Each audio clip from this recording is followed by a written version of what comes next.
You taught at my junior high school that I was at. You've played football, you've coached football. Talk to me a little bit about your heart for young people. Well, we all go through it. We all go through childhood, we all go through adolescence, and I know what it is to be quiet, to be lonely, to be ignored, to be not noticed, to be sensitive. I see that, and I know how uncomfortable it is. So it's always I want to give people an opportunity to allow their voice to be heard. Hey, what's up, everybody? On this episode of the Out of the Water podcast, we will be hearing from Marvin Thomas. He talks about his testimony of suffering from seizures and having to get multiple brain surgeries, but how he stayed firm in his faith with looking to Jesus with his arms wide open, and this inspired him to get baptized. We pray that this episode blesses you and that it would make you look to your tragedies and find areas of triumph. I am privileged, excited, and overwhelmed to introduce our guest today. Not only did he just get baptized at Renaissance and is a member of our church, but he is my cousin, my actual blood cousin. His mother and my father are brother and sister. Please give it up for my cousin, my friend, my brother, Marvin Thomas. Give it up. That's my horns. My horns. How you doing today, bro? Doing fantastic. You Thanks doing for asking. good? Yep. So you talked about yourself kind of being in a similar place as a kid, quiet, unseen, other adults and people not being like perceptive to you. Like, let's talk a little bit about that. Growing up, I feel like I grew up on the border of many neighborhoods. Harlem, Upper West Side, Morningside Heights. All the things they try to call it. Yeah, Everything. Central Park North. You know, South like Harlem. Yeah. you know, and it's like always trying to find your place. Which one is it? Where am I? Where am I from? Who am I? I'm the youngest of three. I have an older brother, older sister, who I like to say are significantly older than me, even though they're a year apart. I think I'm about 5 years from them. And just growing up, I just always noticed that every important thing that was happening in the household was between them two. All right, it's my brother's getting ready for high school, then my sister's getting ready for high school. It's like, oh, don't worry about Marv. He's just in second grade. Then my brother's getting ready to go to college. Then my sister's getting ready to go to college. Don't worry about Marvin. He's just in high school.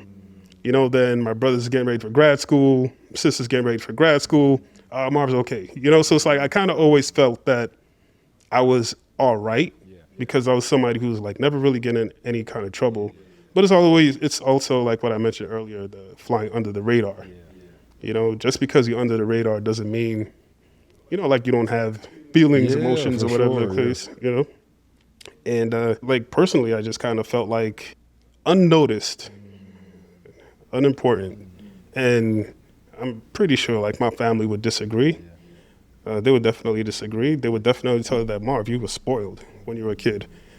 And I don't know. I just, like personally, I just feel like the way I came up, it just forced me to be quiet because I just, you know, like I said, not feeling noticed. So it allowed me, you know, it was a blessing in disguise because it allowed me to be very introspective. It allowed me to notice things that most people glossed over, which is why I mentioned earlier, I noticed the kids who are quiet. And that's why I want to reach out to them. So with my brother and sister, they took care of everything that I needed. They took care of my necessities. I wasn't neglected in that aspect. So I grew up loved, you know, but sometimes, you know, you yearn for more. And that what I think that I was missing is what I want to give back. Yeah. If that makes any sense. Yeah. You just said something that really resonated for me. This idea of like yearning like for more. And typically, you know, I don't want to make a blanketed statement here, but a lot of the people that I personally know, the yearning for more is typically the genesis and the origin of a faith journey. And so can you talk to me a little bit about like your in your seasons of yearning for more, how did you get from like point A to the origins of what a faith journey is to like where you are now? Well, growing up Catholic, growing up, I don't know if you want to say in the church. I wasn't in the church 7 days a week, but I was in the church every Sunday. Every Sunday I went to church. Didn't know what I was listening to. It's not even, you know, I just like didn't really get it. Also, growing up Haitian, went to the Haitian mass. And I'm Shout out to my Haitians. You know, I don't even know what they're saying. I'm in church, and I'm like, I'm supposed to be getting something out of it. Am I getting points just for showing up? Does it feel authentic? It wasn't feeling genuine or authentic, but I was showing up, and that was pleasing. You know, it was pleasing my mother, and you know, like we wanted to please our family. I wasn't a rebel, so I was going to church. I remember when I was 19 years old, home for the summer after my freshman year in college. I went out, partied Saturday night. Turned up. Sunday morning, my mother knocked on the door, came in the room, and I got like one eye open, you know. She came in the room to time to get ready for church, and she opened the door, and she looked at me, and she's like, and I was like, yes, no church today. And honestly, that was like the last time she really pressed me for church. And I stopped going to church ever since then, since I was 19 years old. I became a holiday church goer, Christmas, Easter, Mother's Day, Haitian Mother's Day. For the big holidays, whenever there was a celebration at the church, I'd go. But I really wasn't going every Sunday. And it wasn't until a really close friend of mine, Kwame, who he was one of those people who was always in a church. And he introduced me to his church. He was going to a Times Square church. And when we were in high school, and we always used to make fun of it, Times Square church, what kind of church is on Times Square? 42nd Street. This was the other Times Square.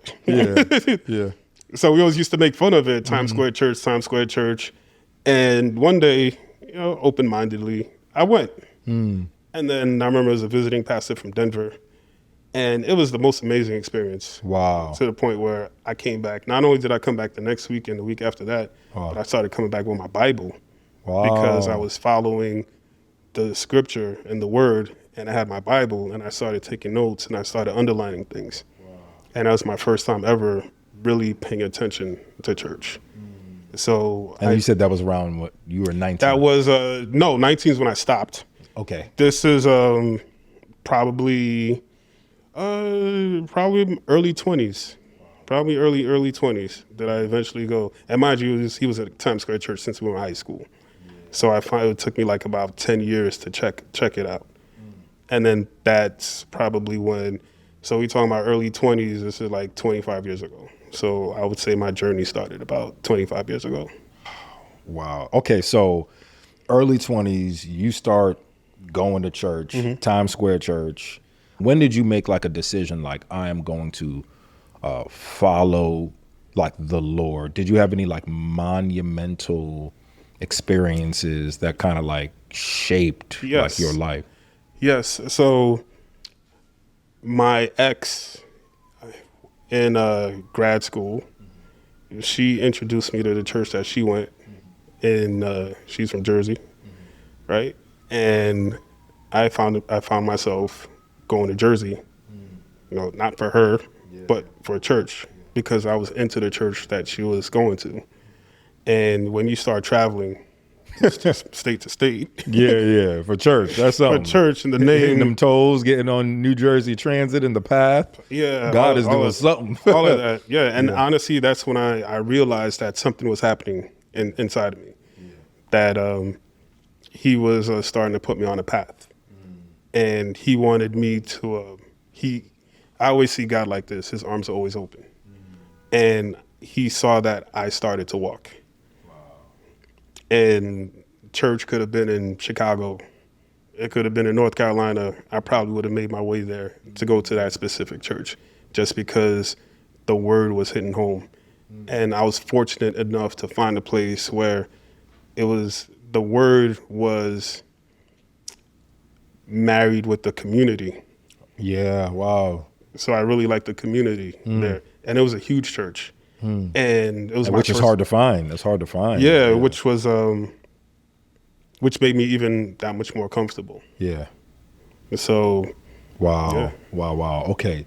You know, I had the honor to like read your testimony in front of our congregation. And it was stuff that I knew, some that I didn't, but you know, one of the most kind of impactful things that I got to be so joyous that you were sharing was your experience with some of your health challenges. Can you talk to us a little bit about, you know, what your health challenges have been in these last couple of decades? Yes. So in terms of health, when I was 29, I suffered a massive seizure, grand mal seizure. That's the big one. I had a huge seizure, and I ended up in the hospital. And by the time I got to the hospital, I saw my brother who was already there. And I don't know how he got there, because this happened on January 1st, 2007. Wow, New Year's Day. New Year's, literally right after the ball dropped, right? So I ended up in Lincoln Hospital, and I saw tears in my brother's eyes. I didn't know why he was upset, why he was crying. I was in such an uncomfortable position. Imagine being in Lincoln Hospital in the South Bronx on New Year's Day and just being confused. And when I saw him crying, that's when it hit me that I have to be the strong one for my family. And this is my big bro. So, because I want to make sure that he's okay. So in order for me to make sure that he's okay, I got to let him know that I'm okay. Yeah. So that's when I realized it's time for me to, whatever I'm going through, have to carry it for the fam. That's when the doctors told me I have a tumor. I remember the words, the size of a lemon sitting on top of my brain that has to come out yesterday. That's exactly how they phrased it. And 2 days later, I had a 14-hour brain surgery where they literally took my head off to take the tumor out. Like from... Yeah. They, from here to here, pulled my skin, took my skull off, and cut out a piece of the brain that the tumor was connected to. Wow. So they didn't take the tumor out. They took the brain. They took the brain out with the tumor. And I was in the hospital from January 1st to January 24th. And just being in a real uncomfortable position. I remember I had like 6 IV leads in this arm, 6 IV leads in that arm. I had a big thing coming out of my head. I had staples all across from ear to ear. And you can't move, because once you move 1 inch to the left, all these alarms go off and nurses come running in. So just in a real uncomfortable position. So uncomfortable, I didn't even have any space to really complain, because I was like, what is complaining going to do? It's not going to get me out of here any sooner. Wow. So it allowed me to just like really reflect on my life. It allowed me to reflect on things that I never accomplished, things that I wanted to accomplish. Yeah. And I took it as a wake-up call, as a blessing, because, you know, when God wants to talk to you, he finds a way to talk to you. Yeah. So I'm like, this is his way, and not in a bad way, right? Because I'm alive at the end of the day. Yeah. And not everybody survives what I went through. So I'm alive. I took it as, okay, this is an opportunity for me to really think about what's important in my life. And since I have the opportunity to really reflect, then I really think this is coming from God. God has given me the opportunity to really think about me, because I spent so much time not thinking about me. And it's easy to not think about me because I never really thought about. And so what was your experience post surgery? Did tumors come back? Did you Yes. have a continued Yes. journey? Tumor came back, I would say about maybe 6 or 7 years later. Wow. It came back and I had surgery again. So I had a second brain surgery, but this time the surgery was, instead of going through the top of my head, they went up through my nose to pull the tumor down. And that recovery was worse than the first. Yeah. So, and no amount of medication really helped. I'm not really big on medication. The only thing that helped was just ice on my head to like just numb my head. So how many people, had one brain surgery? How many people had two brain surgeries? And, like when people ever mention things, they say, it's not brain surgery. I always get to say, well, you know about brain surgery. So because I've had two. It came back a second time. And even before you asked me, it came back a third time. Wow. Yeah. So I had another seizure last year. We went to the hospital. They found the tumor again, and the doctors wanted to have surgery. And they wanted to do the whole, like big thing. And I was just like, let me call you right. Let me call you back real quick. Basically. So, fortunately, I ended up at Memorial Sloan Kettering because it's the best cancer hospital in the world, or one of the most renowned. And just the doctors over there did a thorough history. They looked at every single MRI I've had since I was, and just comparing picture to picture, because they were also contemplating radiation. Then the doctor ultimately said, I see it hasn't really grown since, over a year ago. So just leave it alone and just check on it every 6 months. So, and at that point, I went in ready. I was like, if it's a third surgery, it's a third surgery. Nothing I can do about it. But he just so casually was like, nah, you're good. We'll just watch it every 6 months. So, and that is, to me, a direct result of, I think it's just a result of my faith. And I think we're put in positions, and it's the way we deal with it. I try my best to deal with things with grace. And when you deal with things with grace, you have a gracious outcome. So you said, you talked about the first tumor and the first surgery being like an opportunity where you were able to kind of reflect on your life. When the second one came and even the third one came, did you still have that kind of disposition in your heart? Like, this is an opportunity. Were there moments of frustration, maybe even anger towards God? Talk to me a little bit about where your anger. No. Wow. Anger. No. Frustration. Not with God. There's times, as easy as you could say, why me? On the other hand, God can say, why not you? So maybe he's speaking through me to help somebody else. Man, I would even go a step further. I feel like even the Lord, when you look in the scriptures, he actually will constantly give you things that you can't handle so that his sovereignty and his glory can be made known unto people. And it's so incredible that you say, you had this heart to say, I'm not going to say why, why me? I remember preaching the sermon where I was just like, man, sometimes the prayer doesn't always have to be why me, but it can be, well, God, who is this for? And how our stories and our triumphs and our tragedies, nothing is wasted. You know, it's funny. It's funny. I'm trying to be as objective here, but I saw you in the hospital, and I remember, you know, the size of your head post surgery. I remember, and I just remember being like, this can't be real. Like it doesn't even look real. And then to like be on the other side, to just like see you walking and smiling, I'm like, yo, God is magnificent. So you start crossing state lines, going to church. You find this really great like community. The word is like, you know, penetrating your heart.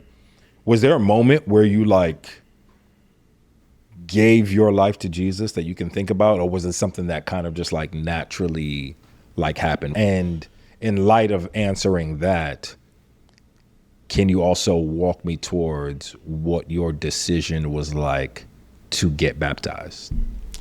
It's hard for me to pinpoint a specific time. I really see my walk as a journey. Yeah. You understand? Yeah. So to me, that answer is the entire time. It's ongoing for me. It truly is ongoing. You and I had a conversation a while ago, and just like how we talk, casual turns into the spiritual. And I was like, wow, I never thought you were, I never thought you were spiritually deep like that. You know, being your older cousin, right? We were boys when we grew up. Boys meaning we were children. And now we are talking to each other as men. It touched me because I know you've been through it. And you told me, you confided things in me about where you were headed. Even you weren't even here. You're like, I'm living in Atlanta, but you know, like I have plans. And I was just like, wow, we wouldn't have been here if we didn't have that conversation. You know, we could have been in a place where it's like, oh, Carvens, what are you doing at this church? You know, but it's like now every Sunday, I'm like, I'm waiting for you because we always have our little powwow. And we had that conversation About baptism. Yeah. Yes, Yeah. exactly. And then it's like now you're moving up, you're crossing state lines, and even before cross state lines to baptize me, when you got to this church, you know, I was telling you, I was like, yes, I'm interested, I want to, because I've been coming to this church for a little over a year, and it's in my heart to really publicly let people know who I am and where I am on my journey. Yeah. And do you remember what that day was like for you when you got baptized? Yes, I do remember. Right, it was chaotic things going on. My father wasn't doing too well. My father actually ended up in the emergency room that day, and I was actually going to cancel the baptism to tend to my father. And my mom told me, she says, no, you go to church, I'll take him to the hospital. She said, because somebody in this house has to go to church. And to me, that was God saying, it's like, Marv, you're getting baptized today. Wow. Yeah. Wow. And And so you get baptized, you come out of the water. What was that experience like? I remember we were walking up the steps, and I'll never forget this thing that you said. We were walking up the steps as you were like going to go get changed, and you were like, yo, even walking up those steps feel like I'm like walking up the steps to him. Yes, Like yes. I remember I talked to you earlier that day. I didn't remember my testimony. I wrote it a while ago. Yeah. And I was like, I don't even remember what I wrote. Yep. I was like, I don't even remember what I wrote. And just listening to you behind me speak it, I was like, man. I was like, it was a lot to hear. Like to hear my words, especially hear it from somebody else, to hear my story. And that in and of itself was healing to hear, because I speak it, but I've never heard it. And it was like the first time really hearing it, and to have heard it from you. And for this to having been like your first major project at this church, to be so involved with the baptisms. And it was just, it was beautiful. it was beautiful, and to me that was God saying, "This is a beautiful day. Of course, it's going to be beautiful. Of course, this is how it's supposed to be, right? It's not going to be chaotic. It's not going to be no. This is a special moment."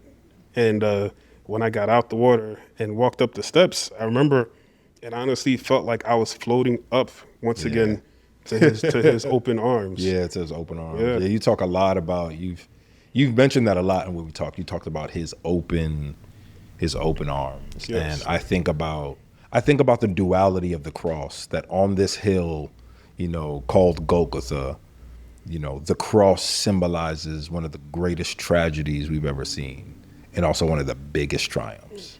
And him being hung high and stretched wide also has duality for me. It's like he was hung high because it was the most embarrassing, forms of death given to the lowest of the low. Mm-hmm. And they hung him so high so that everyone can see. But they also hung him high so that everyone can see.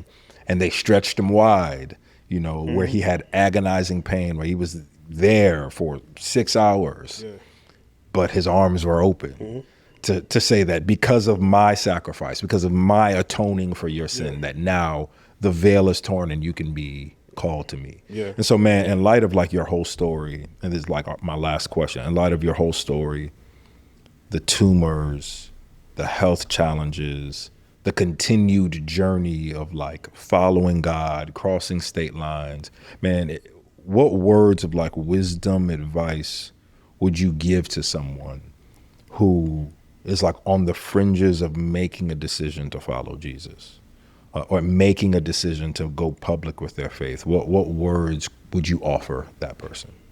God's arms are always open, all right? And he proved that through his son, Jesus Christ, who was supposed to have been embarrassed by his arms being stretched out.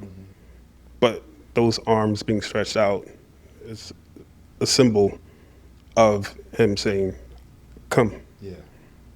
Right? This is for you. Mm-hmm. I'm doing this for you. Mm-hmm. Anybody who's interested in walking, mustard seed of faith, that's all it takes. Yeah. All right? You could be standing right in front of him because you've done all the right things. You've gone to your Bible study classes. You tithe. You're a good person. I've read the Bible in every version, front and back. I know I could quote you every single scripture. Or you could be somebody who doesn't even know how to read, and you're on the other side of the universe, and you're interested. God is going to treat both people the same. He's not going to say, hold on, you back there, hold on. There's no favoritism in the kingdom. He's not going to say, let me talk to him first. You wait, I'll get to you when I get to you. He's not like that. So since he treats both the same, we need to have the confidence that nothing should really keep us from him. Because his life is not to be kept a secret, to be, like you said, stretched high on a mountain for all to see. You ain't do it in the dark, in the nighttime, in a cave, where nobody will know. So therefore, he's always open. Wow. Literally. That's it. That's it. That's beautiful. His arms are stretched wide, and that he is calling everyone to himself. That's good, man. Thank you so much, bro, for sharing your story. I love you. It's been an inspiration to me, and I pray that it's going to bless other people. Thank you. Come back for another episode of Out of the Water.